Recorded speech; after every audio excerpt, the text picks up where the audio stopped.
Khandesh Bulandtof TV news. PM Kisan Samman Nidhi मिळावा यासाठी तहसीलदार यांना निवेदन। चिमठाणे शेतकरी दिनांक 1 मेला करणार तहसील कार्यालयाच्या प्रांगणात उपोषण।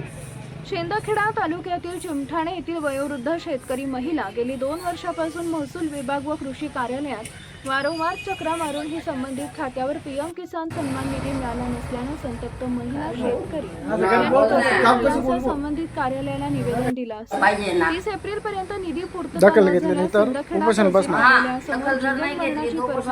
न करता 1 मे पासून आमरण उपोषणास बसण्याचा इशारा दिलाय।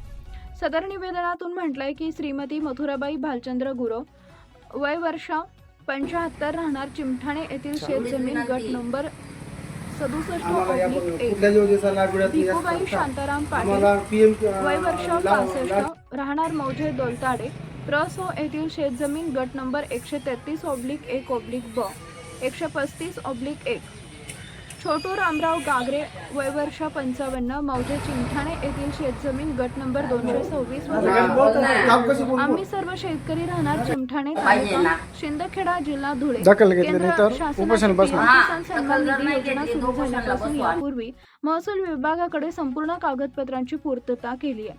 त्यानंतर ही योजना कृषी विभागाकडे वर्ग करण्यात आल्यावर देखील आम्ही पुन्हा सर्व कागदपत्रांची पूर्तता कृषी विभागाला केली आहे। तसेच कागदपत्र, आधार कार्ड, 7/12 उतारा, फेरफार नोंद हे सर्व कागदपत्र ऑनलाईन देखील करण्यात आलेली आहेत।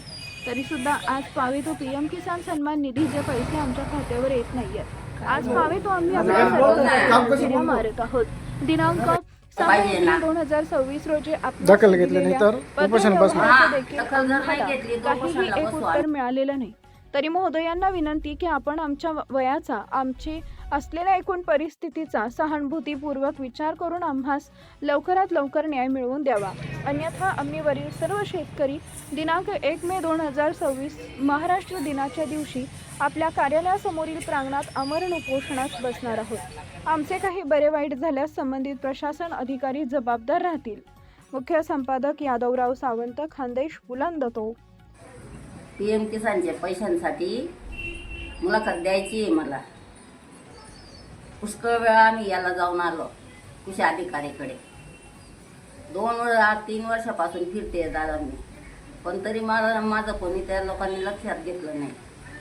त्याच्यामुळे त्यांना आम्ही आता कागदपत्र पाठवले। का बंद पडेल? 3 वर्षापासून बंद झाले, वारस लावले, ते पण नवी प्रोसिजर केली मीने, तरी पण काही नाही। ते म्हणता व्हेरिफिकेशनला ठेवलंय, तुमचं सगळं क्लिअर आहे, येतील तुम्हाला पैसे। प्रत्येक वेळेस असं सांगता।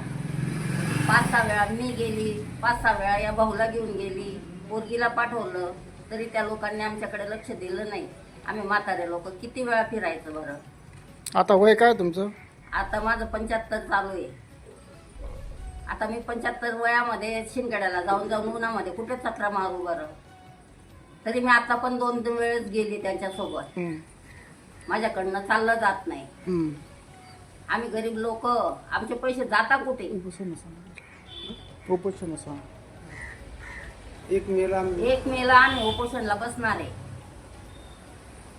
सगळेजण। 6 वर्षापासून माझे घर हे वारले। ते मी ना कृषी अधिकारीला गेली होती तर तिथं पण मी पैशांचे, शेतीचे पैशांचे अर्जन केले आणि ऑनलाईनला पण केले, पण काय आम्हाला तो बाबा मिळते। काय करायचं मग याचं? तर आम्ही 1 तारखेला 1 तारखेला उपोषणला बसणार आहोत। हां, उपोषणला बसणार। जर आम्हाला मिळाले आम्ही बसणार नाही, जर नाही मिळालं तर आम्हाला बसावं लागेल। हां,